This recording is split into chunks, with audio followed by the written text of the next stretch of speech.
Gaz ou d'électricité, c'est la ville de Bonn qui propose l'achat groupé d'énergie. Bonn, qui est la première ville du Val d'Oise à tester ce type d'opération initiée par le conseil municipal des aînés. Celle-ci pourrait permettre aux habitants, mais pas seulement, de réaliser des économies à l'ordre de 150 € par an et par ménage. Pour cela, la commune fait appel au prestataire Wikipower qui a travaillé pour de nombreuses villes en France, notamment en Narbonne ou encore en Île-de-France, Drancy ou encore Nez-sous-Bois, deux communes qui se trouvent en Seine-Saint-Denis, profitant de l'ouverture du marché à la concurrence depuis 2007. Le principe est simple, les habitants et les petites entreprises intéressées ont jusqu'au 20 mai pour s'inscrire par internet ou par téléphone lors des permanences organisées par le prestataire. Celui-ci pourra ensuite démarcher les différents fournisseurs. Si vous voulez en savoir davantage, aubonne-énergie.fr. Une opération zéro déchet cette fois-ci à Courdimanche. Les habitants intéressés ont jusqu'au 8 avril pour s'inscrire au défi lancé par la commune. Chaque foyer participant devra peser ses déchets, mais en contrepartie, les habitants volontaires seront largement aidés pour apprendre à maîtriser le contenu de leurs poubelles. Un guide leur sera remis ainsi que divers petits équipements du quotidien permettant de réduire les emballages. Les candidats pourront aussi participer à des ateliers et apprendre à fabriquer eux-mêmes leurs produits ménagers. Et puis pour refermer ce flash valdoisien, des hérissons géants de Pierre Marcel sont de retour. Cette fois, c'est à la Roche-Guyon que vous risquez de croiser ces animaux étonnants. En septembre, l'artiste installé à Saint-Clair-sur-Epte avait, avec l'association Pacte en Vexin, installé ses œuvres monumentales le long de la départementale 14 pour interpeller les automobilistes.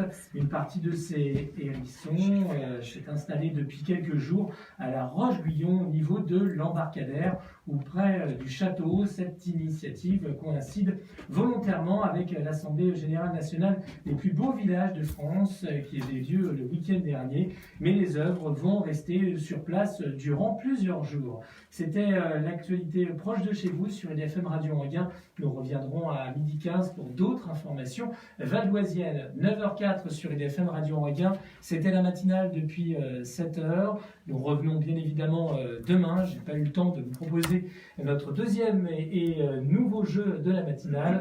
Vous le découvrirez demain matin. Donc restez fidèles à la radio du bien-être.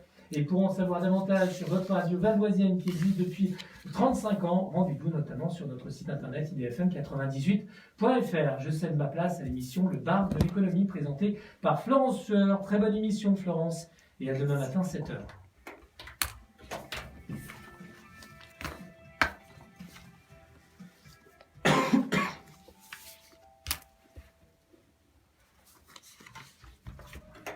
C'est parti. Voilà.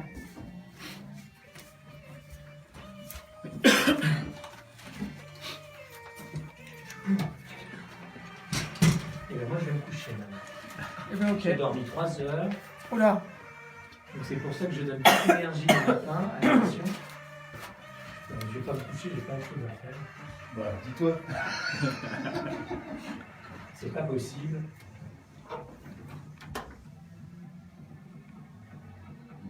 Ouais, fais une petite sieste là-haut. Ouais, vite. Dans ton bureau. On vous en pas. Bonne émission. Merci. Merci. Et bonne nuit. Bonjour à toutes, bonjour à tous. Merci Christophe. Et puis bonne journée à vous. Parce que vous levez très tôt, donc peut-être qu'il vous faudra une petite sieste justement aujourd'hui. Nous voici de retour au bar de l'économie pour 90 minutes d'information avec Philippe à la technique. On est ravis de vous retrouver et merci à tous nos auditeurs de nous écouter sur tous les canaux de diffusion, la FM, la web radio et bien sûr la vidéo sur Facebook. Aujourd'hui, nous allons parler de la loi de finances et de la loi Pacte, bien sûr pour 2019. On va parler aussi de financement européen et international du Val d'Oise et puis on va parler de recherche et de réparation avec nos invités que j'accueille tout de suite. Michel Omas, bonjour. Bonjour Florence, bonjour à tous. Vous êtes conseiller départemental du Val d'Oise en charge des affaires européennes et vice-président du syndicat de collecte et de traitement des ordures ménagères. Donc deux sujets qu'on va aborder avec vous aujourd'hui car le Val d'Oise accueille des fonds européens et notamment vous êtes en train de gérer la période 2014-2020 avec un montant de plus de 17 millions d'euros. On en parlera tout à l'heure. À vos côtés, eh bien, Philippe Cavelier, bonjour. Bonjour Florence, bonjour à toutes et à tous. Vous êtes le délégué régional de la délégation Île-de-France-Meudon du CNRS, le Centre national de la recherche scientifique, qu'on connaît en fait que sous le sigle maintenant CNRS. C'est le plus grand centre de recherche scientifique et technologique public français qui fête ses 80 ans cette année. Donc aujourd'hui, eh bien, vous saurez tout sur le CNRS. Avec vous, on parlera effectivement aussi de projets, si vous voulez bien, Philippe Cavelier, comme vos projets en environnement, en société. Mais je sais que vous faites aussi de la recherche en sport. Et puis aussi, on parlera de tous les laboratoires situés plus particulièrement, bien sûr, en Île-de-France, puisque nous sommes la radio d'Île-de-France.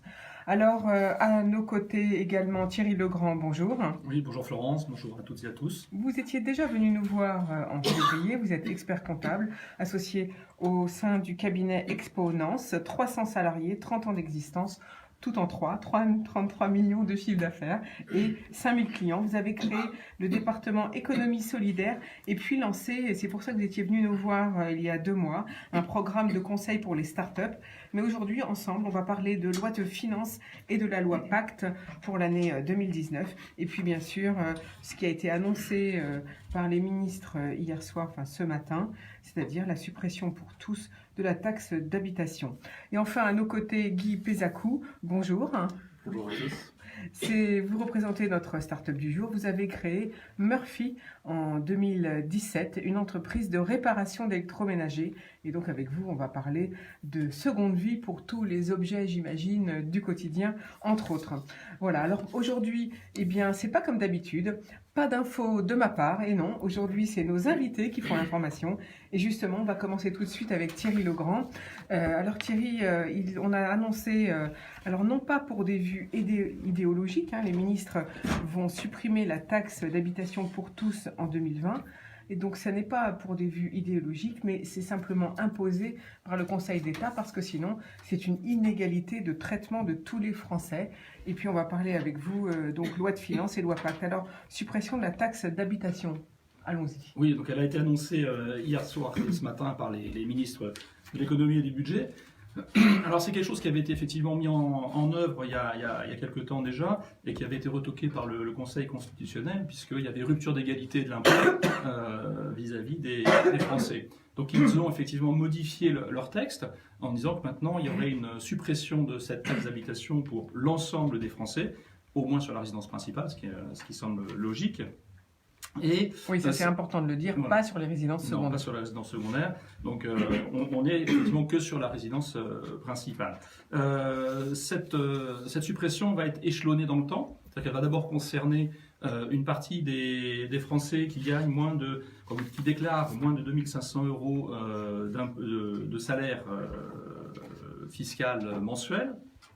Et pour le reste de la population, ça sera ensuite progressif jusqu'en 2022. Donc en fait, ce que ça veut dire, c'est qu'on est considéré comme riche à partir du moment où on gagne plus de 2500 euros par personne. C'est bien ça ? Ce sont les termes qui sont employés par l'administration en disant voilà, les riches. Alors on stigmatise effectivement une partie un peu de la population en disant qu'on oppose un peu les riches et les pauvres. Je trouve ça un peu dommageable. Mais c'est vrai que derrière, si on parle un peu de solidarité fiscale et de problèmes de moyens de notre État aujourd'hui, qui effectivement ne peut pas accepter une réduction complète de cette taxe, parce que sinon ça mettrait trop à mal les finances publiques, c'est clair que on étale cette mesure pour les ménages les plus aisés. Alors, il faut savoir quand même que ménage aisé, aujourd'hui le salaire médian français c'est 1800 euros net, donc, et que le salaire moyen en France c'est 2250 en net toujours, donc quand on parle des 2500 net fiscal, voilà, on n'est pas très loin, on est juste au-dessus du salaire moyen et pas très loin du salaire médian. Donc effectivement, c'est une mesure qui va s'appliquer pour une grande frange de la population immédiatement. Donc, en fait, ça touche ce qu'on appelle la classe moyenne. Exactement. Plus particulièrement, la classe moyenne effectivement aura une baisse d'impôt qui va être beaucoup plus étalée dans le temps que des personnes qui gagnent effectivement moins de 2500 euros fiscal par mois. Alors, parlons un petit peu maintenant de la loi de finances 2019 et puis ensuite de la loi Pacte, si vous voulez bien, Thierry Legrand. Je rappelle que vous êtes expert comptable. Donc, loi de finances, y a-t-il des grandes nouveautés finalement pour cette année? Non, il n'y a pas eu grand-chose dans la loi de finances de 2019. Alors déjà, une première nouveauté, c'est qu'en général, il y a deux lois de finances. Il y a une loi de finances et une loi de finances rectificative. C'est-à-dire qu'on corrige ce qui s'était passé les années précédentes. Et dans cette loi rectificative, il n'y avait rien de fiscal, par exemple. Donc c'était juste des mesures, ou on va dire des mesurettes. Et dans la loi de finances, en fait, on a eu, elle poursuit deux buts. C'est toujours le redressement des comptes publics. Et on s'aperçoit finalement que c'est pas si mal que ça, puisque les dernières statistiques montrent qu'on a une réduction du déficit budgétaire français. Bon, on n'est pas encore, vertueux. On ne peut pas crier victoire, parce qu'on est encore en déficit. Oui. On n'est toujours pas en positif. Et c'est l'adaptation du droit français au droit européen, puisqu'il y avait certaines mesures, notamment en ce qui concerne les problématiques d'intégration fiscale, donc ça concerne essentiellement les grands groupes. Donc voilà, c'était des mesures très techniques. Il n'y avait pas dans la loi de finances aujourd'hui des choses qui ont été qui marquent l'année fiscale. Globalement, tout avait été mis dans la loi pour la sécurité sociale et dans la loi, on va dire, gilet jaune, donc les mesures Macron, effectivement, pour favoriser le pouvoir d'achat. On ne pouvait pas, effectivement, d'un côté, accorder 10 milliards d'aides ou de réduction d'impôts à une certaine catégorie de la population, et puis, derrière, avoir d'autres mesures pour l'ensemble des Français. Donc, effectivement, il a fallu choisir. Et c'est pour ça qu'il n'y a pas grand-chose dans la loi de finances. Et si on regarde sur la sécurité sociale, un point important, donc c'était la disparition du CICE qui est remplacé par une réduction de charges sociales patronales, donc qui devrait effectivement normalement s'équilibrer, on l'espère, sachant que ça a effectivement un coût fort pour le gouvernement, parce que les exonérations de charges sociales s'appliquent tout de suite, alors que le CICE était remboursé une année après, puisque c'était après la clôture des comptes annuels. Pardon. Et donc les principaux textes étaient effectivement sur la loi Macron, dite loi gilet jaune, avec la prime pour le pouvoir d'achat. Donc ça, c'était les 500 € qui pouvaient être versés par les entreprises en exonération de charges sociales et d'impôts sur le revenu pour les salariés. Donc ça, c'était à faire avant le 31 mars. Donc j'espère que voilà, c'est. Il fallait que les chefs d'entreprise le fassent avant le 31 mars. Avant le 31 mars 2019. Voilà. Donc c'est pour être exonéré. Exonéré. J'ai dit 500, c'est 1000 €. C'est jusqu'à 1000 € de donc 1000 €. Voilà. Et puis il y a l'exonération donc de charges sociales sur les heures supplémentaires. Alors pareil, ça c'est. Alors ça, par contre, est-ce que dans le temps, il y a une limite dans le temps ou pas? Non, il n'y a pas de limite dans le temps. Donc ça va se faire à partir de cette année. Donc c'est une entrée en application à partir du 1er janvier 2019. Donc on revient à ce qu'avait fait finalement le président Sarkozy. Exactement.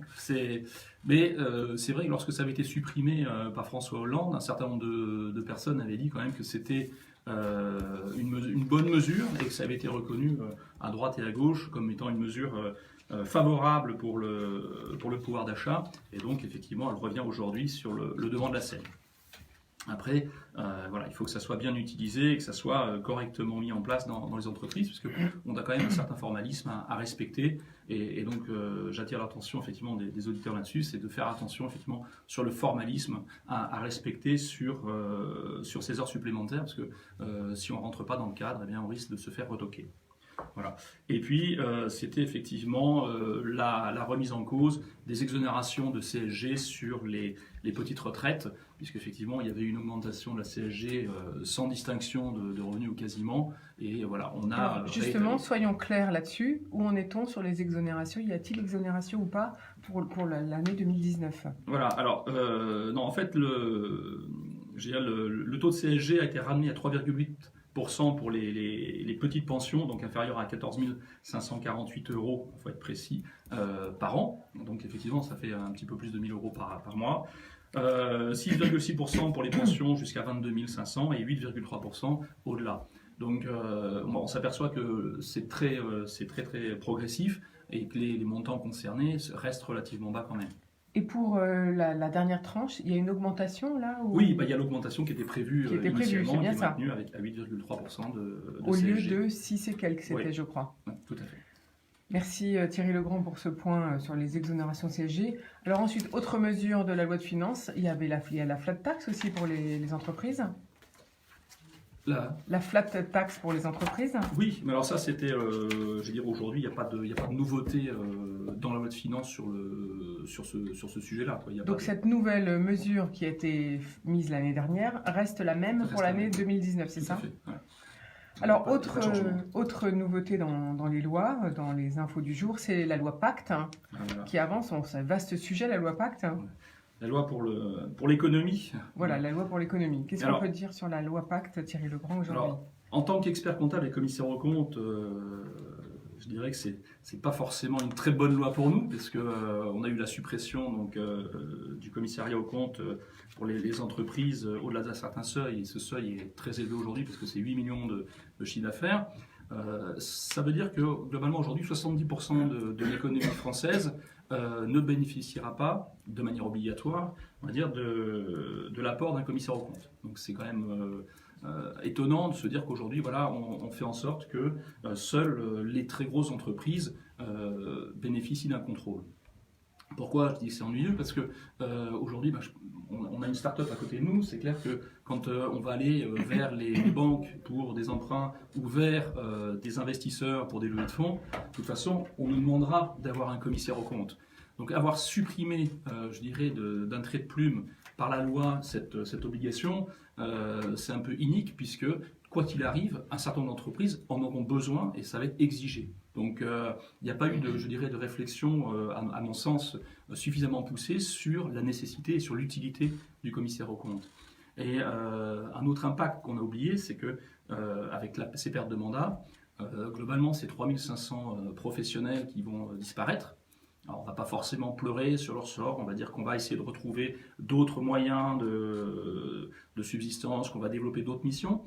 Mais moi, je pense aussi aux salariés de ces gens-là, puisque globalement, un commissaire aux comptes, c'est en moyenne 2 salariés. Donc, si on ne recycle pas ces salariés, c'est 7000 personnes qui sont sur le carreau aujourd'hui. Enfin, sur les 5 ans qui viennent, c'est 7000 personnes. Et je pense que l'impact n'a pas été bien pris en compte par nos politiques, puisqu'effectivement, c'est 2 salariés par-ci, 3 par-là.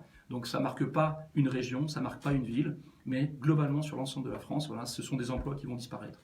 Vous pensez que le futur, c'est des emplois qui disparaissent. On va demander à justement Guy Pézacou ce qu'il en pense. Est-ce que lui, en tant que président de start-up, il pense quand même faire appel à un commissaire aux comptes?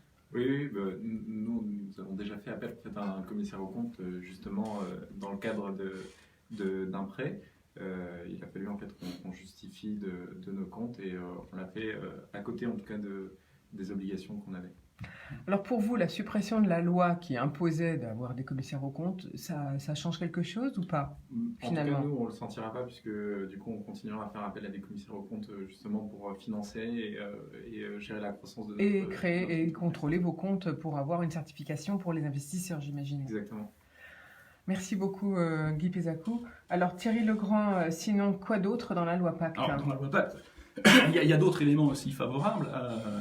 Alors, je vais rester un peu focus sur notre cas, puisque on va aussi permettre le développement de certaines missions pour les experts comptables, et notamment quelque chose qui est beaucoup demandé par les entreprises, par les petites entreprises et les entreprises étrangères qui s'implantent en France, c'est effectivement de les aider dans tout ce qui est mouvement financier. C'est-à-dire qu'aujourd'hui, une entreprise étrangère qui arrive en France dit voilà, je cherche quelqu'un qui peut gérer tout le monde administratif, et notamment tout ce qui est le règlement de mes fournisseurs et globalement les maniements de fonds. Donc on le fait déjà pour tout ce qui est fiscalité, puisque c'est par notre intermédiaire que les impôts, TVA et autres sont prélevés, que les URSSAF et autres charges sociales sont prélevées. Pour les entreprises étrangères, là on et parlait. même françaises, toutes les entreprises françaises aujourd'hui qui ont un expert comptable, les charges sociales sont gérées par les entreprises d'expertise comptable, mais on n'avait pas le droit de manier les fonds pour le compte de ses clients, c'est-à-dire générer les paiements.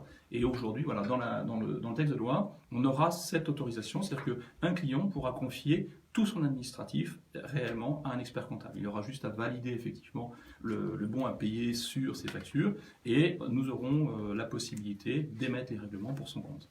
Donc finalement, une nouveauté qui peut qui va vous amener peut-être compenser en fait la perte que vous estimez. Pour l'instant, des contrôles compenser, des comptes. je ne sais pas, puisque on n'a pas encore fait d'estimation, puisque c'était pas dans la loi, c'était pas tant que c'est pas voté, on peut pas je vais tirer des plans sur la comète, mais ça va nous permettre effectivement d'offrir un service supplémentaire à un certain nombre d'entreprises qui est très demandeuse de ce genre de prestations.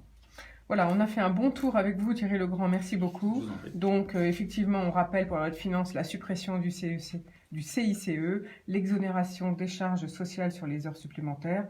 On vous a bien détaillé l'exonération de CSG et les paliers qu'on vous a donnés. Donc, le premier, c'est 3,8%, le deuxième, c'est 6,6% et le troisième, 8,3%, une augmentation effectivement pour le troisième palier de la CSG.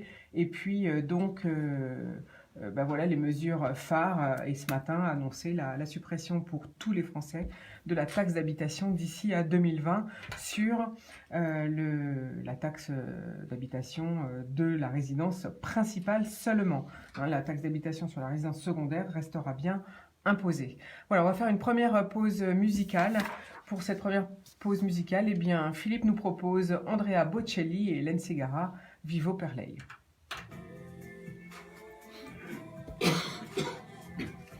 C'est pas moi qui le Non, j'ai dit nous propose. Non, j'ai dit, c'est toi qui dis, c'est pas moi qui viens, c'est fini. Tu te responsabilises. Bah oui. Ouais. Comme ça, si tu te trompes. Comment je m'appelle C'est l'auditeur tout mélangé. Ah ouais, Ah, c'est pas possible. Il y a Philippe à la régie, il y a Philippe. Florence, sur les gilets jaunes, laissez-moi venir sur le sujet, ne me posez pas trop de questions. Ah non, j'ai pas l'intention. Hein. J'en ai assez parlé. J'aurais pas qu'après. Très sensible. Non, parce que moi, si j'interviens sur les gilets jaunes, c'est pour dire la baisse de chiffre d'affaires des commerçants, c'est pour dire tout ça. Moi. Non, J'en ai déjà. Parce que c'est la loi qui est jaune. Oui, ça s'appelle loi Gilet Non, elle a été dite loi gilet jaune. Mais pourquoi est-ce qu'elle a été appelée comme ça? Mais parce que ça a été consécutif. Ah oui, c'est les 10 milliards qui ont été bien demandés. sûr, et bien sûr. voilà, c'est la loi Macron pour le pouvoir d'achat, mais 10 milliards lâchés en 13 minutes. Ouais. C'est les 10 milliards qu'on demande aux collectivités locales.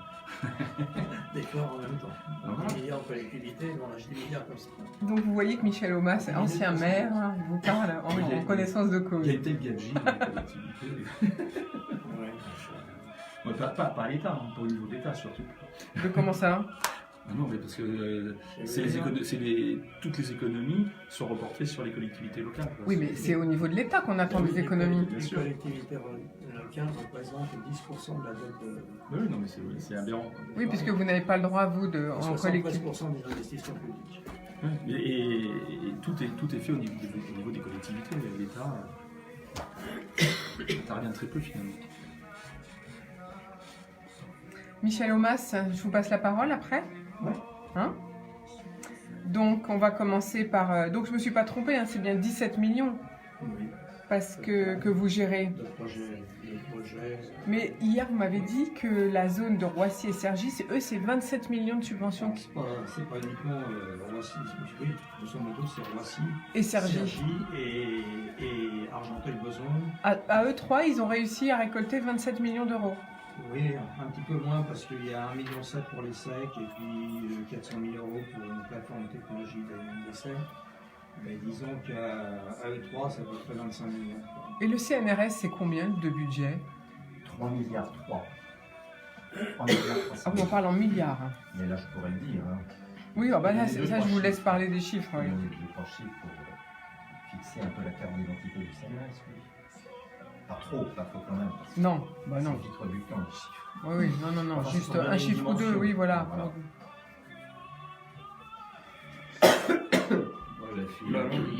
On y va quand vous voulez. C'est bon, vous êtes prêts? Nous voici de retour au bar de l'économie. Vous venez d'entendre donc Andrea Bocelli et Hélène Ségara avec Vivo per lei. Aujourd'hui, au bar de l'économie, je suis avec Michel Aumas, conseiller départemental du Val d'Oise, Philippe Cavelier, délégué régional du CNRS d'Île-de-France, de Thierry Legrand, expert comptable, et de Guy Pézacou, notre start-up du jour, pour Murphy, la société qui répare tous nos objets du quotidien. Mais tout de suite, on va passer la parole à Michel Aumas. Alors, en tant que conseiller départemental du Val d'Oise, vous gérez un joli budget sur la période 2014-2020, 17 millions d'euros pour le fonds européen, mais il n'y a pas que ça, hein. Comment se passe donc la gestion des affaires européennes pour le Val d'Oise, Michel Omas? Alors, nous avons des subventions qui nous sont allouées par l'Union européenne dans 2 domaines, à la fois pour l'investissement et pour le fonctionnement. Donc, on bénéficie de fonds européens, ce qu'on appelle des fonds FEDER, en ce qui concerne certains projets d'investissement, et la grosse partie ressort du FSE, qui est les fonds sociaux européens, en faveur des personnes qui sont en difficulté, notamment pour l'insertion et pour les jeunes en recherche d'emploi.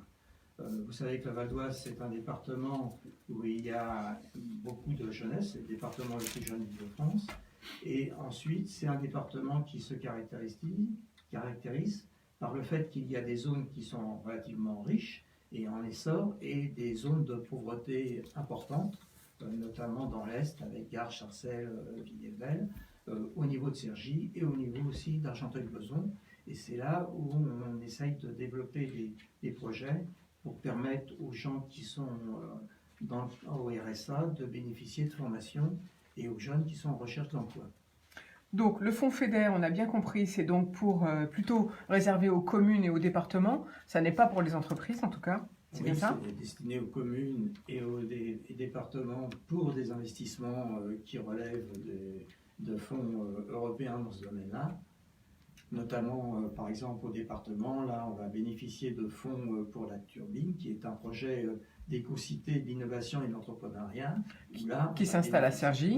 Où là, on va bénéficier de fonds FEDER pour l'investissement, pour la création de cet organisme. De ce nouveau centre, finalement, qui va accueillir à la fois des chercheurs, des élèves, des startups. C'est un mélange d'un peu tout. D'entrepreneuriat et destiné à l'innovation et à l'entrepreneuriat. Alors, par contre, pour les communes, qu'est-ce que le fonds FEDER peut financer? Le fonds FEDER, pour les collectivités, puisque maintenant c'est essentiellement les intercommunalités, il finance aussi dans le cadre des investissements que peuvent avoir les communes, notamment par exemple sur des développements ou le réaménagement de son activité. Il peut y avoir des fonds sur des projets, donc là, dans le cadre de l'investissement, mais aussi dans le cadre de fonds sociaux, où les communes aussi peuvent monter des projets pour en destination des populations qui sont dans leur périmètre. Est-ce qu'on peut financer une crèche, par exemple, avec des fonds européens? Alors, il peut y avoir, il y a eu des crèches qui ont été financées dans le cadre de fonds européens, mais là, il s'agissait, je pense notamment d'une crèche à Garges, qui avait une spécificité, c'est-à-dire qu'il y avait des ouvertures, notamment sur une large échelle, pour permettre aux personnes qui travaillent à Roissy, par exemple, de venir chercher ou déposer leurs enfants, même dans la nuit ou tôt le matin. Donc là, c'était une caractéristique bien spécifique, et là, il y a eu des financements dans ce cadre-là. Mais ça porte, au niveau FEDER, ça porte essentiellement sur des financements en destination de l'activité. Alors, un autre aspect des fonds européens, ce sont les fonds qui sont attribués aux intercommunalités. Moi, je pense notamment à celles de Roissy, Cergy ou Argenteuil-Beson. Alors là, qui suit les fonds? Ça relève aussi du département? Alors, non, le département accompagne, le département est présent, mais c'est les collectivités elles-mêmes qui gèrent les fonds. Et qui fait appel à des projets pour obtenir des fonds européens? Qui lance des appels à projets sur des sujets qui sont souvent liés à l'insertion. Et donc, c'est elle qui mène les projets. Alors, c'est contrôlé par la région, puisqu'il y a des réunions périodiques avec la région et le département pour s'assurer de la bonne utilisation des fonds. Et donc là, sur la période 2014-2020, c'est 27 millions d'euros pour les 3 intercommunalités? Oui, pour les collectivités, ajoutés aux 17 millions que gère le département. Et lorsqu'un appel à projet est fait, qui peut répondre? Est-ce que les privés peuvent aussi bien répondre? Ça peut être des centres de formation, ça peut être des associations qui répondent pour ces formations. Donc c'est ouvert, et après c'est en fonction des réponses et puis de la qualité des réponses qui sont choisies. Voilà, donc on a bien compris 2 types de fonds finalement, ceux qui sont attribués aux intercommunalités et ceux qui sont gérés directement par le département pour répondre à des problèmes sociaux ou même de formation? De formation, bien souvent, les problèmes de chômage ou de difficultés à recherche d'emploi sont liés à des formations. Donc, toutes ces personnes qui sont RSA, parce qu'il faut rappeler que c'est le département qui finance le RSA, donc le département a tout intérêt à ce qu'il y ait de moins de personnes qui sont donc au RSA, et donc à essayer de les former et de faire en sorte que ces gens-là puissent retrouver l'emploi. Donc, il y a différents types de formations. Enfin, il y a une chose que l'on constate aujourd'hui notamment, c'est qu'il y a une fracture numérique bien souvent pour toutes ces personnes qui sont en recherche d'emploi. Beaucoup d'offres maintenant sont sur Internet et ils n'ont pas toujours les moyens ou la capacité d'aller rechercher ces offres sur Internet. Donc là, c'est un problème crucial qui se pose avec ces... C'est-à-dire qu'ils n'ont pas d'ordinateur carrément, c'est ça que vous voulez dire? Ils ne savent pas forcément Ils ne savent pas naviguer sur ordinateur et naviguer sur Internet. Il y a vraiment une fracture numérique que l'on constate pour ces personnes-là.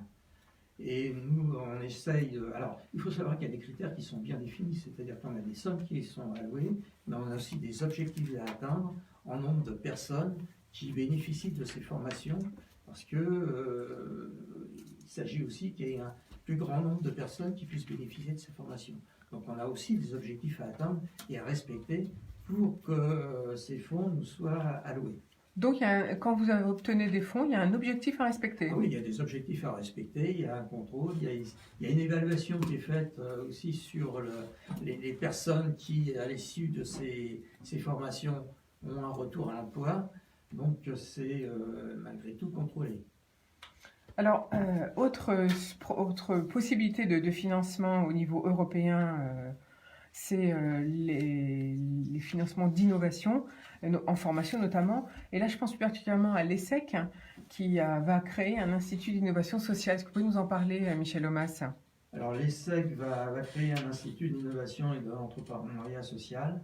Donc, c'est quelque chose qui est important parce que l'ESSEC, au niveau du Val d'Oise, c'est une école importante que l'on veut conserver, qui est un peu un fleuron du département.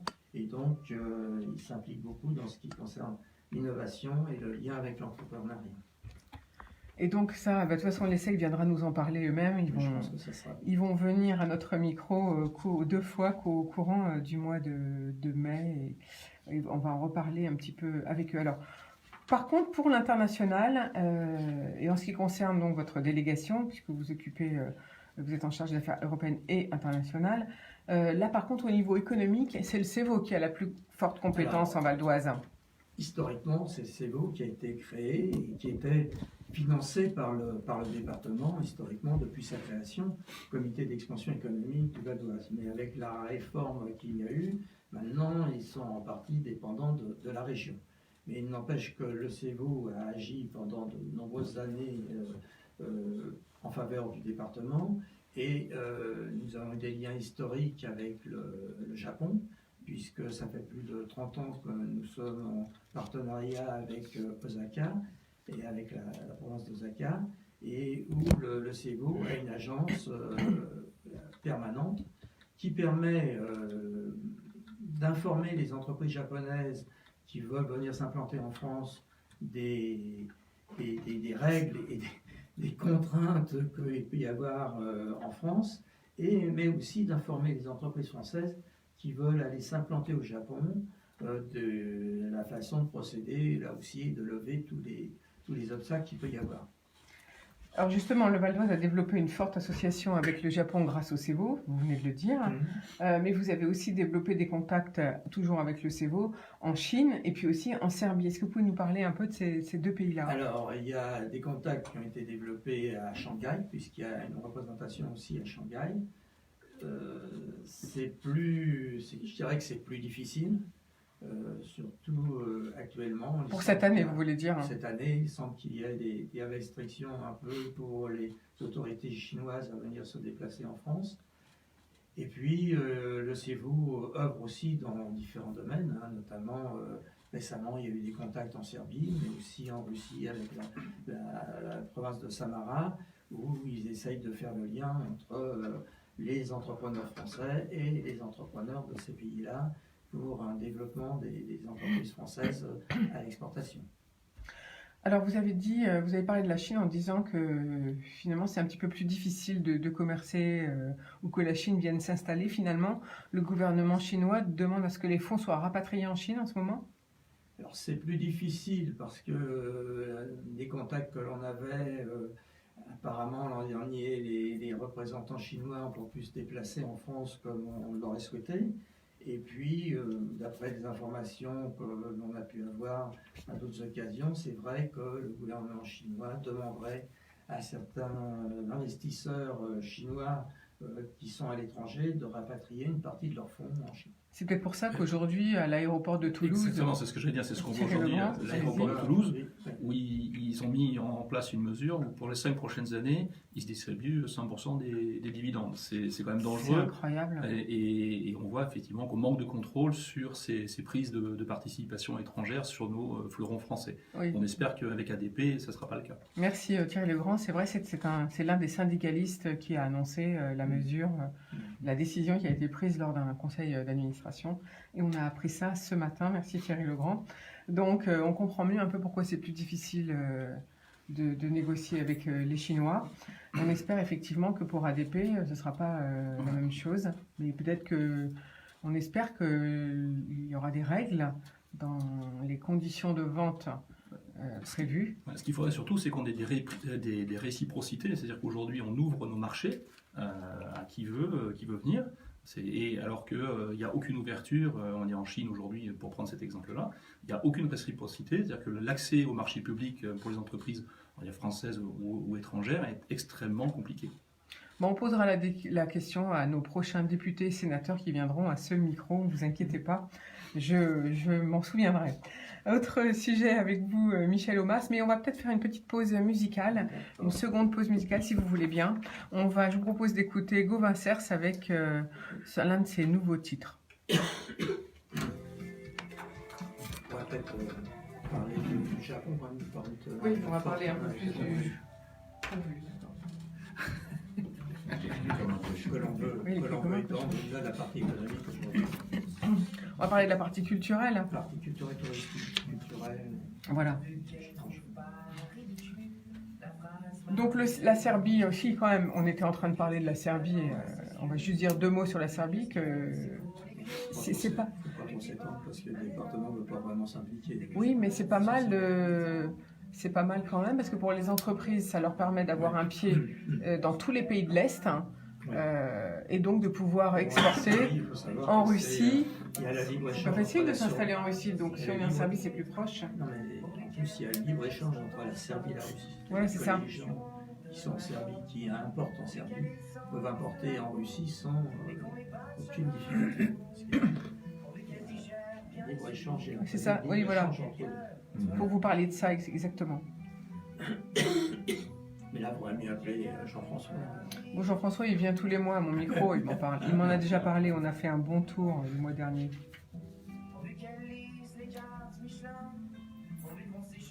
Bon, vous avez le bonjour de nos auditeurs sur Facebook.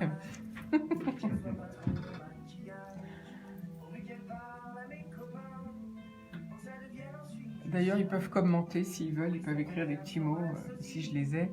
Je vous les lis. Ah, c'est rigolo ça. Ah, c'est une coque? Oui. Ouais, comme ça fait 3 minutes. Non, c'est parce que ça fait pas les 3 minutes. Ça fait plus? Non, ça dépend si la bulle d'air se bloque ou pas. C'est original, ça. Hein? C'est original. Voilà. Ah oui, au À moins. s'habiller, Non, c'est les enfants qui m'ont offert ça, je devais passer trop de temps au téléphone. C'est mon avant-l'air. Voilà, modernité. Bon, on va y retourner au bout d'une minute parce que. Croisement Des deux. des deux mondes. Ça fait combien de temps là, Philippe? Attends, j'attends juste. Bon, allez, c'est bon. C'est quand même mieux que la pub. Ouais, c'est mieux que la pub, la musique, c'est vrai. On y va.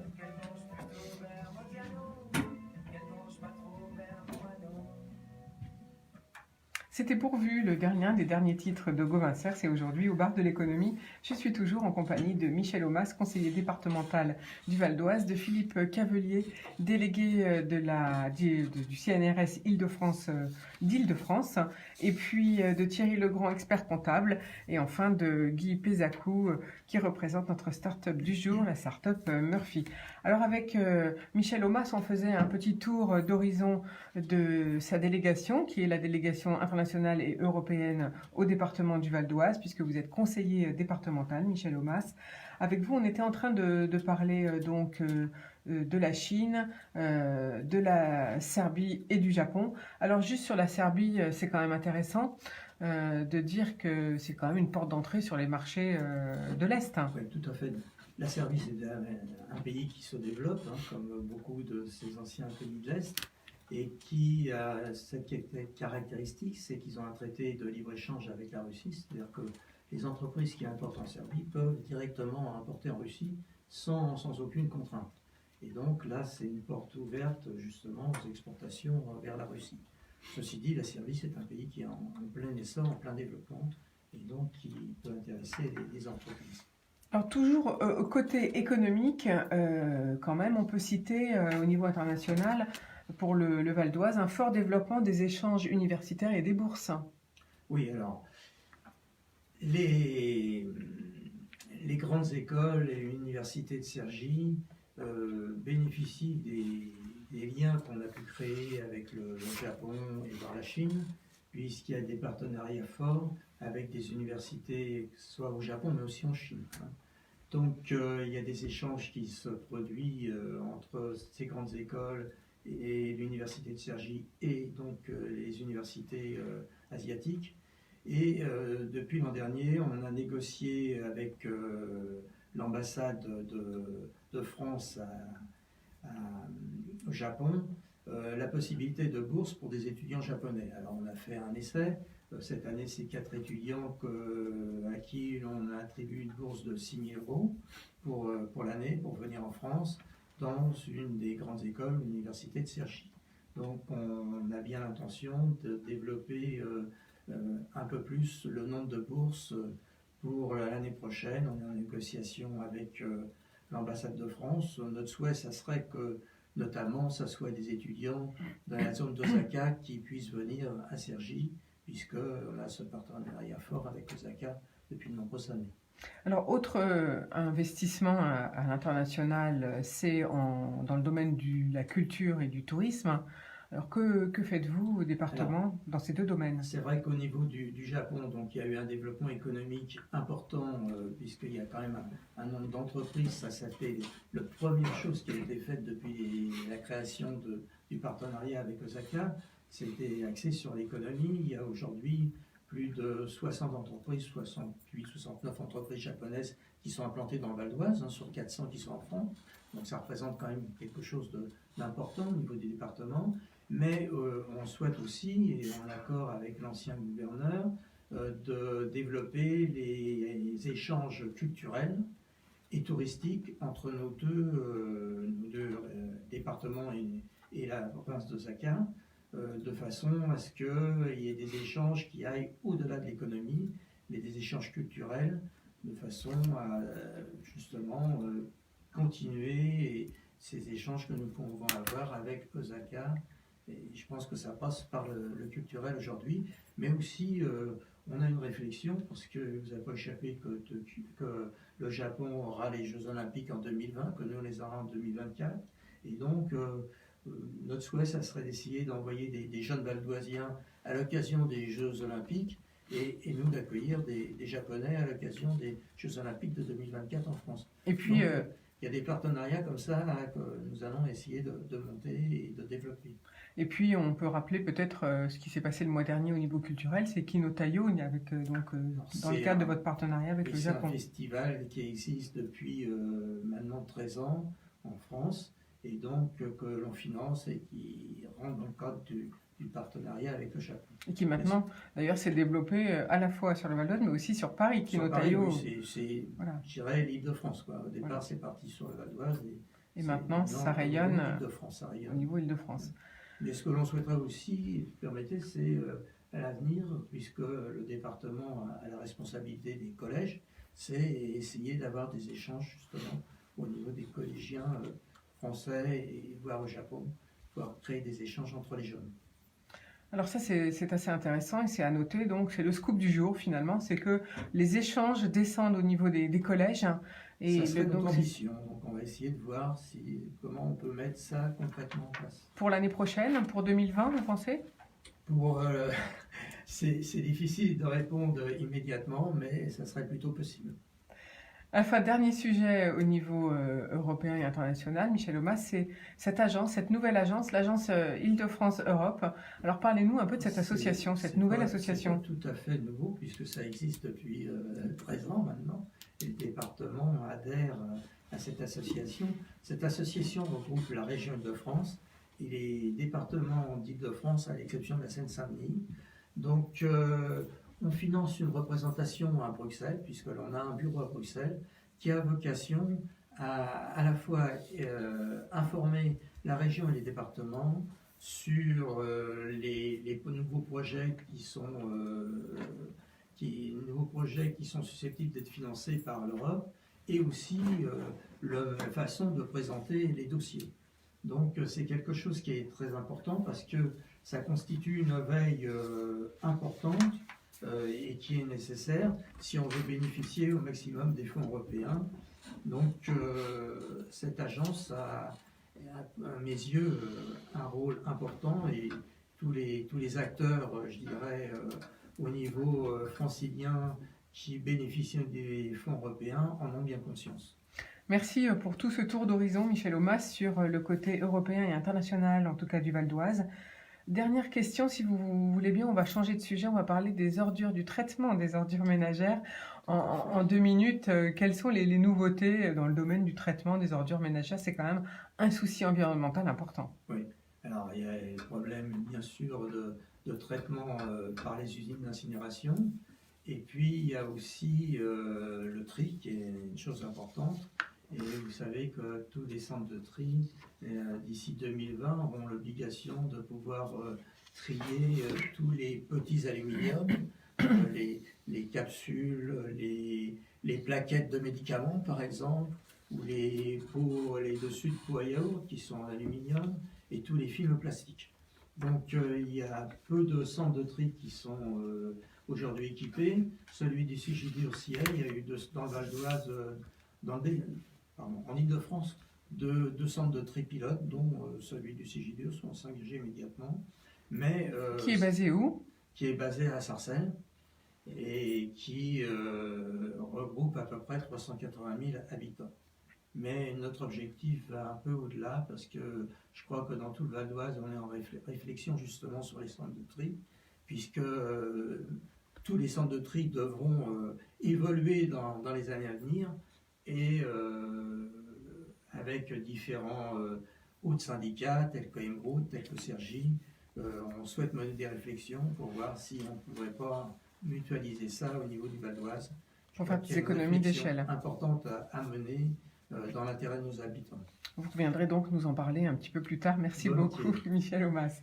Allez, on change de sujet tout de suite, sans pause. Je suis désolée, faute de temps, il est déjà 9h50. Philippe Cavelier, vous êtes le délégué régional pour le CNRS d'Île-de-France, on va dire. Comme nous sommes la radio d'Île-de-France, ça tombe bien. Donc le CNRS, on ne sait même plus ce que ça veut dire finalement, tellement on a l'habitude du sigle, c'est pas vrai. Alors vous fêtez vos 80 ans cette année. Quelles sont les missions finalement du CNRS? Quand a-t-il été créé et pourquoi? Alors vous avez raison de dire que le CNRS, je crois que tout le monde le connaît, tout le monde en a entendu parler, mais on ne sait pas forcément ce que ça recouvre. Qu'est-ce que c'est que le CNRS? Alors vous l'avez dit en introduction, Florence, c'est le Centre national de la recherche scientifique.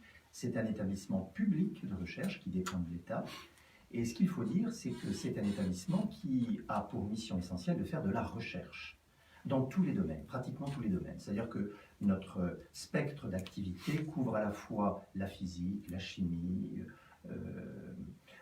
l'informatique, l'environnement, absolument tous les domaines, sans exception, sauf peut-être la recherche agronomique et la recherche médicale.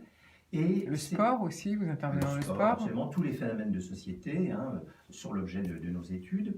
Et évidemment, le but pour tout cela, c'est de faire avancer, on va dire, les progrès de la science, hein, au bénéfice de la société. Donc, nous faisons des recherches dans tous ces domaines, nous essayons de les valoriser, c'est-à-dire que nous avons beaucoup de partenariats industriels qui nous permettent de déposer des brevets. Nous sommes le 5e déposant brevet en France. Et puis ensuite évidemment, d'essayer de transformer toutes ces recherches en activités qui soient utiles pour l'économie, pour la société. Alors, on dit que la France n'a plus d'argent pour financer sa recherche. Vous êtes l'exemple inverse, finalement. Quel est le budget du CNRS ? Alors, le CNRS se bat pour maintenir son budget, puisque son budget lui vient à 80% de l'État. C'est un budget de 3,3 milliards d'euros, dont 2,8 milliards. Donc là, c'est pour toute la France ? C'est pour toute la France. Hein. Et c'est, on peut le dire, le premier établissement public de recherche en France et en Europe, avec 33 000 personnes, il faut le dire, hein, des chercheurs d'un côté, et puis du personnel qui vient en soutien et en accompagnement aux activités de recherche, que l'on appelle des ingénieurs et des techniciens. Et donc ça, ce sont les salariés, si je puis dire, du Ce sont les CNRS. salariés, absolument, donc du CNRS. ils sont en tout 33 000 personnes. 33 000, voilà. C'est Donc, ce que ça donne un petit peu une idée. En France, donc, du périmètre répartis sur toute la du CNRS, répartis sur toute la France et à l'international, puisque nous avons, alors c'est là un autre chiffre qu'il faut donner, c'est que le CNRS pilote plus de 1000 laboratoires de recherche en France et à l'étranger. Et il ne les pilote pas seul, il les pilote en général avec d'autres établissements que sont souvent les universités, les grandes écoles et parfois des industriels. Donc, ce qui est important de dire, c'est que ces laboratoires de recherche associent des universitaires, qu'on appelle des enseignants-chercheurs, et puis des chercheurs salariés du CNRS. Et donc, nous, avec toutes ces forces mises en commun, nous lançons des programmes, nous copilotons des programmes, notamment avec les universités. Alors, vous pilotez des programmes, mais qui décide des programmes, justement ? Est-ce que c'est le gouvernement qui vous indique des missions ou est-ce que c'est vous, à l'instar des Américains, par exemple, il y a une agence américaine à qui on envoie ces projets et c'est des partenariats, comme vous l'avez dit d'ailleurs, comme pour le CNRS, ça peut être privé et public, hein, des sociétés et puis des chercheurs. Et c'est cette agence qui va sélectionner X centaines de projets qui vont être choisis pour être financés par l'État. Est-ce que vous faites la même chose ? Alors, en règle générale, les programmes ne nous sont pas commandés. Le CNRS a sa propre stratégie scientifique et détermine un petit peu ses axes scientifiques majeurs, qui sont déclinés après dans chaque discipline. Et les laboratoires s'emparent de ces programmes et ils les pilotent. Donc c'est vraiment avant tout une grande liberté qui est accordée aux chercheurs en France de pouvoir mener les recherches qui leur conviennent, qu'ils veulent finalement, qu'ils ont envie de piloter. Parfois, il peut y avoir des commandes sur certains domaines. Par exemple, on a un sujet évidemment tragique et très sensible en ce moment qui est la radicalisation. Eh bien, le CNRS peut être appelé à faire des recherches, de comprendre le phénomène et de pouvoir transmettre ensuite des analyses, des études tout à fait objectives sur les phénomènes de société tels que celui-ci. Donc vous avez une grosse mission sur les phénomènes en sciences humaines, j'allais dire en sciences humaines et sociales. C'est ça que vous venez de nous dire. Ça n'est pas que de la recherche scientifique et technique.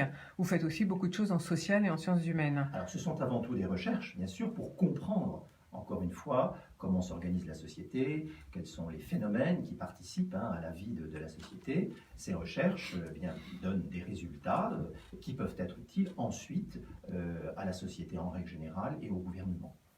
Donc vous avez dit tout à l'heure, vous avez dit que vous étiez en association avec des universités.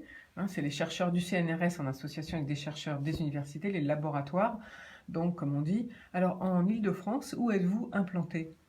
Alors, l'Île-de-France capitalise une grande partie, évidemment, de nos laboratoires et de nos personnels, pas loin de la moitié. Donc les forces sont vraiment concentrées en Île-de-France. Moi-même, je suis délégué régional, pas tout à fait de toute l'Île-de-France, comme vous l'avez signalé, Florence, mais d'une partie seulement de l'Île-de-France. puisque les implantations du CNRS sont réparties en 18 circonscriptions. Moi, je suis à la tête d'une de ces 18 qui rassemble, on va dire, les Hauts-de-Seine, le Val d'Oise, une partie de Seine-Saint-Denis et une partie de Paris, intramuros. Voilà. J'ai par exemple dans mon périmètre d'action des laboratoires qui sont en partenariat avec l'Institut Pasteur, bien connu, hein, avec l'Observatoire de Paris qui travaille sur l'astronomie, avec la première université historique de France qui est l'université de la Sorbonne, et puis des universités en périphérie comme l'université de Cergy-Pontoise, avec laquelle nous pilotons sur place 4 laboratoires de recherche. Un laboratoire en mathématiques, un en économie, un en physique et un en informatique. Voilà, donc quatre recherches importantes en Val d'Oise. Donc on vient de le dire. Donc si on voulait vous rejoindre, comment on fait pour devenir chercheur, j'allais dire, au CNRS? Alors, je dois vous dire, Florence, que évidemment le CNRS vise à l'excellence scientifique. Voilà. C'est sa mission, hein, il est là pour ça, il doit piloter la recherche en France en grande partie, et évidemment les concours d'entrée au CNRS sont très sélectifs. Hein. Donc c'est très dur, c'est ça que vous voulez dire. Il faut avoir au minimum un doctorat, hein, et les concours, encore une fois, voilà, permettent évidemment de sélectionner les meilleurs.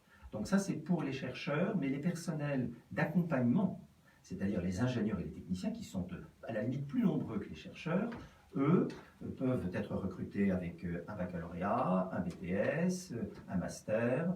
Bon, là, la gamme est beaucoup plus ouverte. Hein. Et ce sont soit des techniciens, soit des ingénieurs. Voilà. Donc c'est la population donc, qui travaille au CNRS, comme vous venez de le dire. Philippe Gabellier, je vous propose qu'on fasse une petite pause musicale et on revient avec vous dans quelques minutes.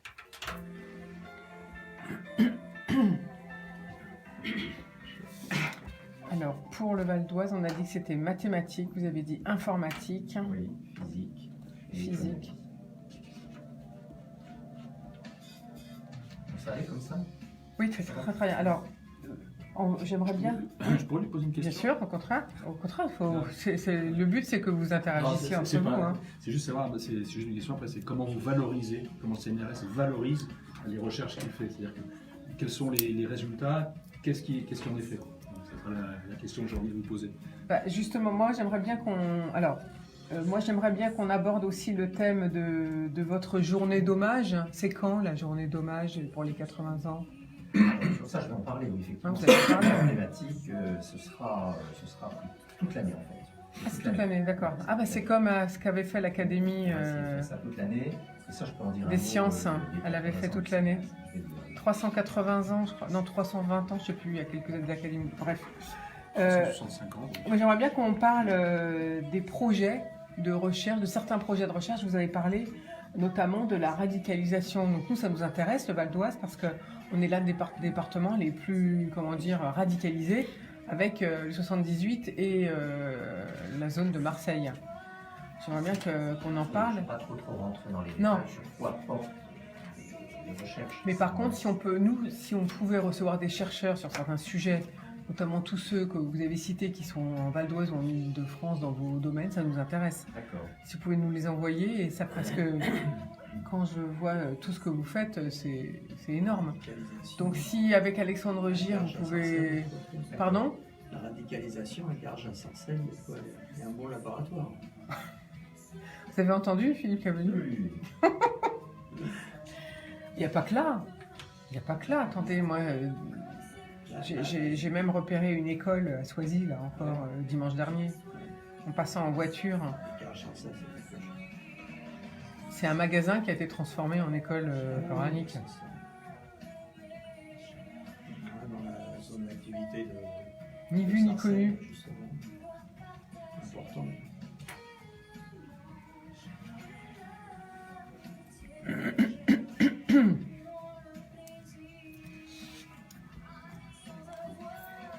Donc on va revenir sur vos projets, enfin vos recherches, et comme ça permettra d'attirer le grand de parler de valorisation. De toute façon, c'était une de mes questions, donc c'est parfait Thierry de la poser pour moi.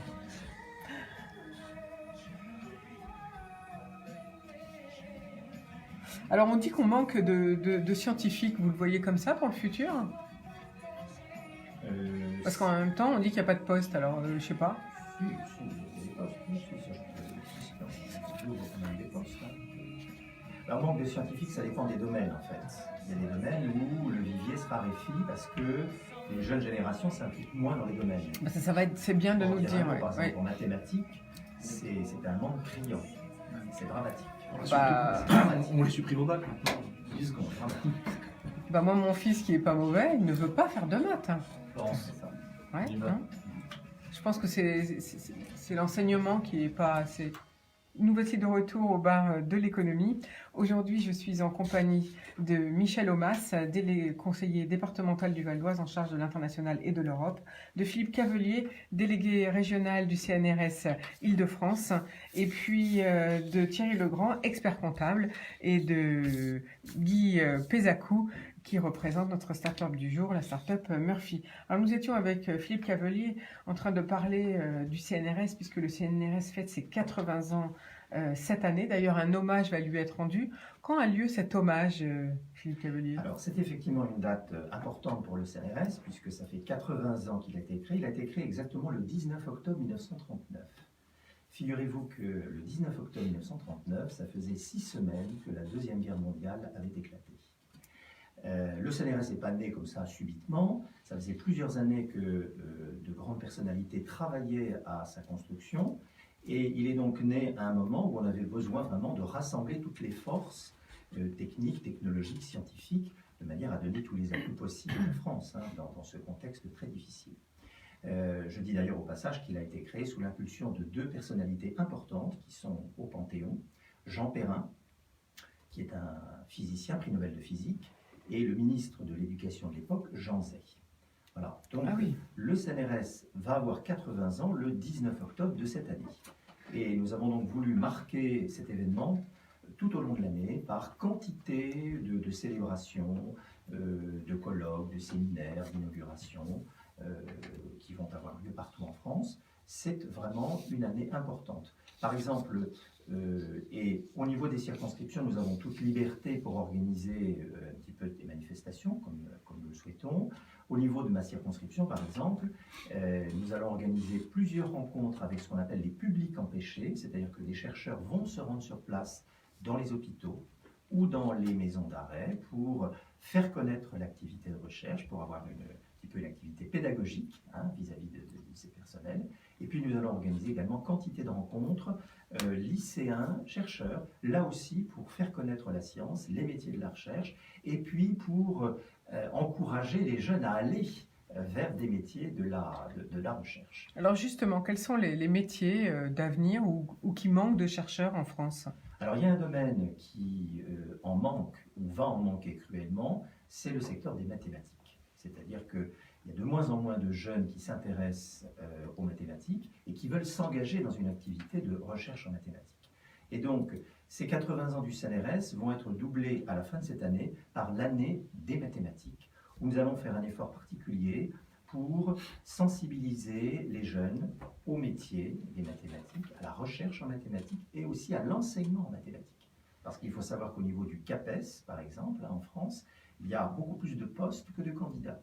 Donc on est vers un appauvrissement, une raréfaction en quelque sorte des capacités de transmettre les mathématiques. Des capacités, des envies de la part de nos jeunes, et il faut essayer de redresser les choses.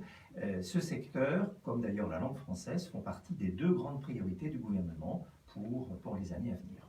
Donc finalement, pourquoi cette désaffection des maths? Est-ce que c'est parce que c'est peut-être pas enseigné de manière suffisamment ludique et du coup ça plaît pas? Pourquoi à votre avis? Je n'ai pas analysé les phénomènes, en tout cas je constate, et c'est vrai que le CNRS, et c'est un peu son rôle, tire la sonnette d'alarme. Est-ce que c'est le seul domaine où on manque de chercheurs ou est-ce qu'il y en a d'autres?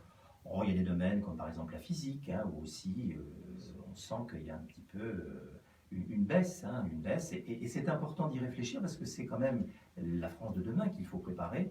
Il faut qu'il y ait, en termes de génération, le renouvellement nécessaire. Et là, il faut qu'on soit vigilant. On ne se rend pas compte des conséquences finalement. Pourquoi expliquez-nous peut-être plus concrètement pourquoi c'est plus grave. Si on veut que notre pays puisse bien se positionner sur l'échiquier international, il se doit d'avoir une recherche de qualité. Parce que qui dit recherche de qualité, dit évidemment avancer des sciences et aussi, sur un plan plutôt socio-économique, une avancée dans le domaine de la valorisation, hein, parce que ça c'est important.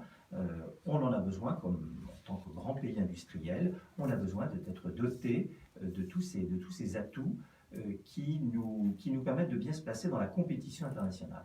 Alors, on a cité un petit peu les domaines où vous faites de la recherche, c'est quand même, enfin, c'est énorme, les maths, l'informatique, la physique, l'économie, le sport, le climat, l'environnement, les faits de société. Oui, toutes sortes de choses. Alors, par exemple, le sport, vous voyez, nous avons donc les Jeux Olympiques en 2024 et on va lancer plusieurs projets que nous allons financer à partir de notre propre budget pour essayer de travailler sur tous les phénomènes qui accompagnent ces Jeux Olympiques de 2024 liés à la résistance des matériaux, enfin à tout ce qui va de près ou de loin et qui aura trait aux Jeux Olympiques.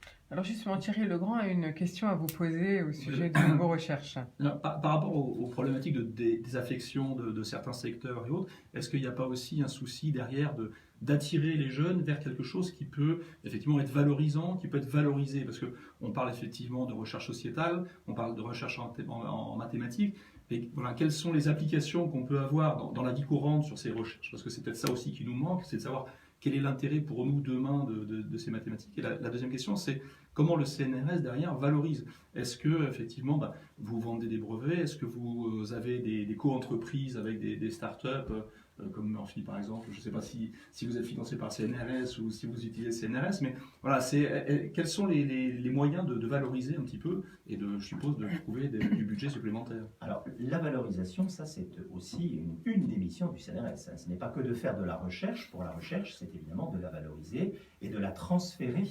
vers le monde socio-économique. Et on peut dire que le CNRS y est très vigilant, c'est un acteur clé de l'innovation en France. Je disais en introduction que c'est le 5e déposant en brevet, mais un brevet s'il n'est pas exploité, ça ne sert pas à grand chose, si ce n'est à protéger les recherches, hein. Donc il faut veiller, dans la mesure du possible, à licencier ces brevets, avoir des partenariats avec les industriels. Sur les un peu plus de 1000 laboratoires dont je parlais, que nous avons avec des partenaires, nous avons quand même 150 laboratoires avec le monde industriel, donc ce n'est pas rien. Est-ce que ce n'est pas le futur, justement, de pousser ces laboratoires semi-publics-privés? Ça en fait partie, c'est indéniable. Et nous essayons également d'aider nos jeunes chercheurs, qui sont très entreprenants, à créer leur propre start-up. Donc avec les recherches qu'ils ont menées, certaines peuvent être déclinées sur un mode économique, et nous favorisons, nous les aidons, nous les accompagnons dans la création de start-up. Un chiffre, depuis 1999, le CNRS est à l'origine de la création de 1400 start-up. Oui, c'est énorme déjà. Donc c'est loin d'être négligeable. Je pense que monsieur... J'en ai déjà fait une, c'est beaucoup. Vous en avez déjà fait une, c'est déjà pas mal. Voilà. Et c'est un peu notre rôle, voilà, d'être un petit peu l'intermédiaire entre effectivement la recherche, qu'on appelle fondamentale, où on recherche comme ça pour rechercher, et puis la déclinaison, la mise en œuvre de ces recherches dans le monde socio-économique. Mais alors, les Français disent qu'on finance de moins en moins la recherche. Est-ce que vous êtes d'accord avec cette réflexion? Je pense que le CNRS, comme l'État français, font un effort substantiel. Le budget du CNRS est resté constant, identique. Identique. Il n'a pas connu de baisse. Et ça traduit bien le souci, la volonté du gouvernement français. Donc on n'a pas d'inquiétude à avoir, le CNRS peut... Il faut toujours être vigilant. Et bien sûr. Nous avons un président-directeur général qui est là pour y veiller et qui s'en sort très bien. Mais c'est important, effectivement, d'avoir toujours le budget adéquat pour avoir une recherche de qualité dans notre pays. Alors pour finir, si vous voulez bien, Philippe Cavelier, on va peut-être parler des fonds européens que vous obtenez aussi et que là récemment, vous avez une bourse qui s'appelle l'Advanced Grant. Donc 222 chercheurs et chercheuses sont financés pour des projets de recherche d'exploratoire d'une durée de 5 ans, donc ce qui assure quand même une certaine pérennité. Alors ça fait quand même un budget de 2,5 millions d'euros. 15 bourses hébergées, donc c'est plutôt intéressant pour vous. Peut-être on peut citer quelques domaines. Alors ça c'est important, effectivement, pour la recherche en France, de ne pas se contenter des crédits qui nous viennent de l'État. Sur le budget de 3 milliards 300 millions du CNRS, il y a à peu près 800 millions qui viennent d'actions, de démarches entreprises par le CNRS pour avoir des compléments de financement. Alors, au travers des licences qui rapportent évidemment, mais aussi des fonds européens ou des projets qui sont financés par l'Agence nationale de la recherche. Et ça, c'est important de le signaler parce que l'Europe, l'Union européenne, finance beaucoup les projets de recherche. Donc, nous sommes invités à soumissionner, à répondre aux appels à projets et à être financés par l'Europe. Et c'est ce qui fait que le CNRS a en général un beau taux de succès parmi tous ceux qui candidatent. Il a en général beaucoup de candidats qui obtiennent une bourse. Et il en faudrait plus. Donc nous sommes invités à continuer à aller à l'Union européenne, puisque la France finance, hein, c'est normal, comme tous les États. Et en retour, nous n'obtenons peut-être pas suffisamment de l'Europe ce que nous mettons en financement. C'est à nous hein, de réagir et d'aller répondre aux appels à projets. Ça, je l'ai déjà dit plusieurs fois au micro, les Français ne font pas assez appel à l'Europe pour financer leurs projets. Et tout comme nous ne sommes pas bons, comme nous l'a répété d'ailleurs l'un de nos invités lundi, dans le dépôt des brevets. On ne protège pas assez nos recherches et nos trouvailles plutôt. Et puis surtout, il faut déposer également aux douanes, comme ils l'ont très bien dit lundi, en même temps qu'on dépose à l'INPI parce que ça permet de nous protéger. Merci beaucoup Philippe Cavelier. Alors peut-être dernière question, c'est si on est jeune et qu'on veut faire de la recherche, finalement quel est le meilleur cursus? Est-ce qu'il y a un meilleur cursus? Ou est-ce que même en démarrant un BTS, finalement après on peut repasser en fac? Il faut quoi, un minimum un doctorat, j'imagine? Il faut avoir un certain niveau, bien sûr, et puis il faut avoir ça un petit peu chevillé au corps, il faut aimer, hein, il faut aimer la recherche. Bon, ce que nous recrutons, ce sont souvent évidemment des jeunes qui ont un doctorat, ou même un post-doctorat, c'est-à-dire qui ont continué leur recherche après, hein, bien sûr. Hein. Alors, et votre mission va être de faire aimer aux jeunes Français, aux lycéens, eh bien, toutes les matières scientifiques. Voilà, parce qu'on a besoin de chercheurs et de chercheuses. Absolument. Merci beaucoup pour ce tour d'horizon du CNRS. Alors, Guy Pézaco, vous avez dit avoir travaillé dans la recherche. Et justement, vous avez monté votre propre start-up en 2017. Vous, c'était pour faire revivre nos objets du quotidien. Alors, expliquez-nous un petit peu comment cette idée et ce que vous faites. Oui, tout à fait. Donc, Murphy, c'est une entreprise de réparation d'électroménager. Alors, on pourrait se demander d'abord pourquoi est-ce qu'on a besoin de startups qui font de la réparation d'électroménager alors que c'est vieux comme le monde, qu'on a toujours réparé nos produits. Ce qu'il faut savoir, c'est qu'en 2018, il y a 28 millions d'appareils de gros électroménagers qui sont tombés en panne. Et sur ces 28 millions, il n'y a que 5 millions d'appareils qui ont été réparés. Donc, c'est 23 millions de produits qui ont été jetés à la poubelle et remplacés directement, alors qu'ils auraient pu être réparés dans la majeure partie des cas. Donc Murphy, nous ce qu'on propose c'est deux services, un service qui est totalement gratuit où on aide les consommateurs à réparer leurs produits eux-mêmes. Finalement, si jamais les gens ont envie d'essayer... Ma plaque électrique par exemple tombe en panne et je vous appelle et vous m'envoyez les pièces qu'il faut. Alors, il y a des spécialistes qui vendent des pièces détachées en ligne. Nous, on met juste à disposition des tutoriels pour déjà identifier quelle est la pièce dont vous avez besoin. Parce que la première question que les gens se posent, c'est de quelle pièce j'ai besoin. Bien sûr. Et ensuite, si ça devient trop compliqué, alors à ce moment-là, on a des techniciens qui sont des salariés qui interviennent au domicile de nos clients. Tout ça pour un forfait d'intervention qui est de 75 €, qui comprend tous les déplacements et la main-d'œuvre. Donc on fait très attention à avoir un tarif qui soit le plus transparent possible dans un monde où les réparateurs sont présumés arnaqueurs avant d'avoir démontré l'inverse. C'est vrai, on a un petit peu peur de qui vient chez nous. Vous avez tout à fait raison de le préciser. Oui, c'est vrai. Je pense que c'est très important et c'est ce qui joue aussi beaucoup dans le manque de confiance, en tout cas global, dans la réparation. Donc on a démarré notre activité au mois d'août 2018. À ce moment-là, en septembre, on faisait 100 réparations par mois. Au mois de mars, on a fait 1000 réparations et notre objectif, c'est d'en faire 10 000 au mois de janvier 2020. Donc pour en un an atteindre 2000, passer à 10 000. Exactement. pour 10 000 réparations, bien sûr, d'objets du quotidien. Alors, quels sont les objets qu'on peut faire réparer? Est-ce que c'est tous les appareils, vous avez dit 28 millions d'appareils ménagers qui sont tombés en panne en 2018, seulement 5 millions réparés. Est-ce qu'on peut réparer tout? Qu'est-ce qui est demandé en priorité? Oui. Alors, quand je parle de gros électroménagers, c'est vraiment les produits qui sont volumineux, c'est-à-dire ceux pour lesquels il est plus intéressant d'envoyer un technicien au domicile des consommateurs plutôt que le produit dans un atelier. Et donc, ces 28 millions de produits, ça représente les fours, lave-linge, lave-vaisselle, plaques de cuisson, hottes, frigo, congélateur. Et en fait, un appareil électroménager, c'est un peu comme un ensemble de Lego avec des pièces. Il y a des pièces des fois qui ne marchent plus et il suffit de la remplacer et l'appareil refonctionne. Ça n'a pas vraiment de sens pour nous d'un point de vue économique et écologique de remplacer un appareil de 60 kg pour une pièce détachée petite comme ça. Petite de 5 cm, vous voulez dire? Oui, tout à fait. Et en fait, quand on a démarré, on se demandait comment c'était possible que pour un consommateur qui rencontre une panne, il soit plus intéressant pour lui d'acheter un nouvel appareil, parce que ça veut dire qu'il faut prendre l'appareil, le sourcer, généralement fabriqué en Asie, ensuite transporté en France. Il y a 2 personnes qui vont le prendre, qui vont le livrer au domicile du consommateur, le brancher, récupérer l'ancien. C'est quand même une logistique très lourde, très compliquée, alors qu'un technicien Murphy, il se déplace tout seul en voiture et les pièces détachées, il les porte dans son sac à dos. Donc c'est quand même beaucoup plus léger et facile.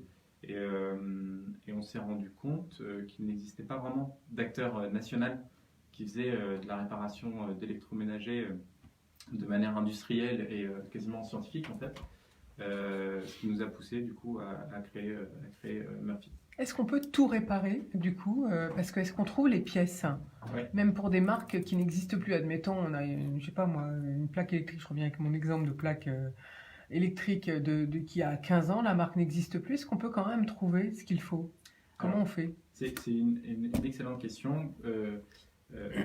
Nous, aujourd'hui, on a fait presque 3500 réparations en tout. Et sur ces 3500 réparations, nous n'avons eu que 3% des dossiers qu'on a traités sur lesquels nous n'avons pas trouvé de pièces détachées. Donc en fait, c'est un phénomène qui est assez rare. Par contre, ce qui est très compliqué, c'est de creuser, de chercher, de trouver le producteur qui va faire cette pièce détachée, qui sera une pièce détachée adaptable, pas toujours la même, et qui va permettre en fait, de faire repartir l'appareil pour plusieurs années. Donc c'est ça le plus compliqué pour vous. Alors, Guy Pézakou, si on fait appel à vos services, vous avez dit, il y a un forfait de 75 €. C'est le forfait qui comprend le déplacement et le premier bilan, en fait, c'est ça? Ça comprend tous les déplacements et toute la main-d'œuvre. Ça veut dire qu'en fait, Quel que soit le nombre de déplacements, quel que soit le temps passé par le technicien, c'est un forfait fixe.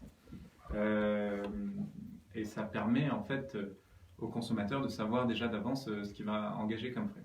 Si jamais il s'avère que le produit n'est pas réparable, c'est-à-dire que les pièces détachées ne sont pas disponibles, ou qu'on ne trouve pas de pièces adéquates qui peuvent s'adapter, que la panne soit tellement grave qu'en fait on ne peut pas réparer, alors à ce moment-là, les consommateurs sont intégralement remboursés ou alors ils ne paient rien. C'est-à-dire qu'en fait on porte le risque que pourrait prendre le consommateur lié à la réparation. Moi, j'invite tous les consommateurs à faire appel à vous parce que je sais qu'il y a des arnaqueurs en ce moment qui sévissent notamment dans notre région du Val d'Oise, et notamment un en Gain. Donc, je l'ai déjà, ça fait 2 fois que j'interpelle les consommateurs sur ce point, des gens qui viennent faire soi-disant un bilan, qui demandent des acomptes et en fait qu'on ne revoit jamais parce qu'ils partent avec l'argent. Donc moi, je pense que 75 €, c'est très intéressant, votre solution. Mais alors du coup, comment vous financez votre start-up ? Alors, c'est une bonne question. Donc, nous sommes 5 associés fondateurs à avoir créé Murphy, tous issus de grandes écoles d'ingénieurs, donc avec un bagage scientifique assez important, et du monde de la tech en fait. Donc, ce qu'on fait, c'est qu'on digitalise et automatise tout un tas de tâches administratives liées à la réparation. Sur notre site, vous pouvez prendre rendez-vous en ligne, tout seul, sur un créneau horaire de 2 heures. Derrière, vous recevez tout un tas de messages automatiques avec un lien de paiement qui vous permet de régler par carte bleue. Toutes ces petites tâches en fait, que les techniciens n'ont pas à faire fait qu'aujourd'hui, on arrive à faire en sorte qu'ils se concentrent sur leur métier principal, qui est de servir et de réparer les produits chez nos clients. Et c'est ce qui nous permet finalement d'être moins cher et plus efficace que... Alors vous êtes combien maintenant chez Murphy? Alors aujourd'hui, nous avons 10 techniciens salariés qui tournent, donc 9 en Ile-de-France, et nous venons d'ouvrir depuis une semaine la région de Lille. Et nous recrutons une centaine de techniciens sur les 12 prochains mois.